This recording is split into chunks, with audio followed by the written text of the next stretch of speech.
Bonjour à tous, j'espère que vous allez bien. Aujourd'hui, je reviens avec une vidéo sur comment faire en sorte de arrêter d'acheter et ne plus s'arrêter. Donc, on sait tous de base qu'on a des vêtements qui traînent dans nos tiroirs et qui finissent par être oubliés. Ok. La question, c'est comment faire en sorte d'acheter sans culpabiliser. On va voir ça ensemble. La première chose, c'est que ce que je fais, moi, c'est un listing de vêtements. Donc aujourd'hui, je vais vous montrer mon listing de vêtements. Pas mes vêtements, le listing. Ok. C'est... j'avais pas vu qu'on voyait ça.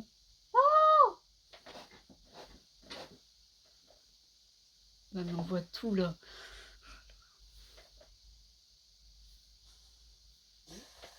Par exemple, j'ai tendance à faire une listing de vêtements. Ok, je vous la partage. Bien évidemment, vous êtes absolument pas obligé de l'utiliser. C'est comme vous voulez. Donc,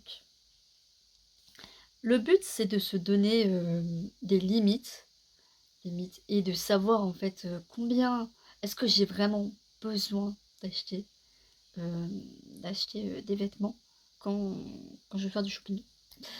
Donc, par exemple, je vous donne des exemples. Moi, je me suis donné comme limite 5 pantalons. 5 pantalons, si j'ai 5 pantalons dans ma penderie, eh bien, je n'ai pas besoin de plus de pantalons, tout simplement. Même si c'est un magnifique pantalon et tout, je ne vais pas acheter, parce que j'en ai suffisamment, ok. Encore une fois, vous choisissez vos limites. Vous pouvez mettre 7, 8, si vous voulez. Voilà, vraiment, il n'y a pas... Moi, c'est mes propres limites.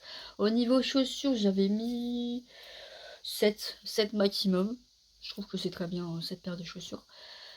Alors, actuellement, j'en ai un peu plus, je vais pas vous le cacher. Je suis ça. Du coup, je n'ai absolument pas le droit d'acheter de chaussures. Je suis une grande fan de chaussures, bottes à talons, des cuissardes. J'ai pas le droit. Voilà, même si elles sont très très belles dans la boutique. Du coup, je ne me tourne pas vers les boutiques. Au niveau des chaussettes, je n'ai pas le droit. Alors, ma limite, c'est 14 paires de chaussettes. Actuellement, j'en ai 22. J'ai compté. 22 paires de chaussettes. Et bien, pareil, j'ai pas le droit d'acheter des paires de chaussettes. D'ailleurs, pourquoi pas vous le montrer maintenant. Alors, du coup, première chose, donc, dans la liste, il y a le nom du vêtement. C'est-à-dire, moi, j'ai mis gilet bleu épile. C'est un gilet qu'on nous avait offert quand j'étais à l'épile à mon lycée.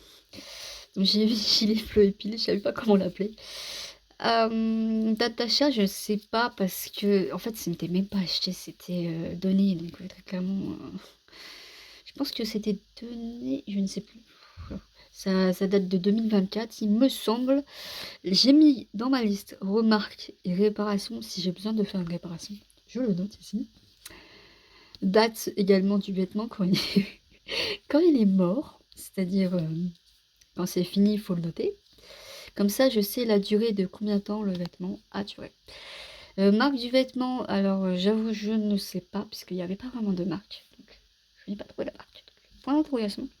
Prix du vêtement, comme je vous l'ai dit, je ne sais pas. Je marque également mes créations, qui sont aussi dessous. Donc là, c'est les gilets, comme je vais voir, les gilets, le cargo vert, pantalon. Je note le nombre de chaussettes, de culottes, nombre total de gilets, de pantalons, de robes, de chaussures, de pyjamas. Les questions essentielles à vous poser avant d'acheter, c'est: est-ce que j'en ai réellement besoin? Est-ce que je vais les porter tous les jours? Avec le listing et tout, normalement, vous allez vite, vous allez vite avoir la réponse. D'accord? Quand vous allez vous poser les questions. Troisième chose, la qualité. Est-ce qu'elle est au rendez-vous? N'hésitez pas à regarder scrupuleusement le vêtement, les finitions, surtout.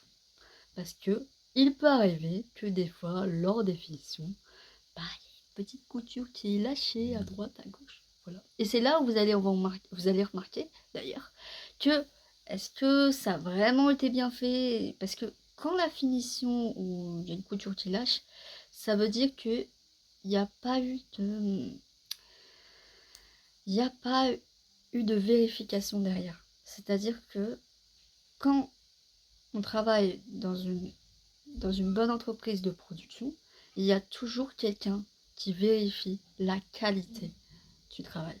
Et si ça n'a pas été vérifié, dans ces cas-là,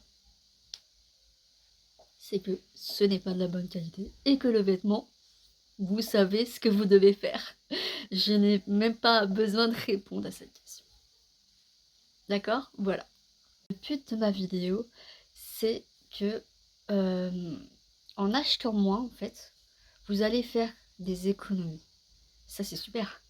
Les économies, normalement, vous allez les laisser de côté pour, si vous avez besoin d'acheter un vêtement, vous dire acheter un vêtement qualitatif.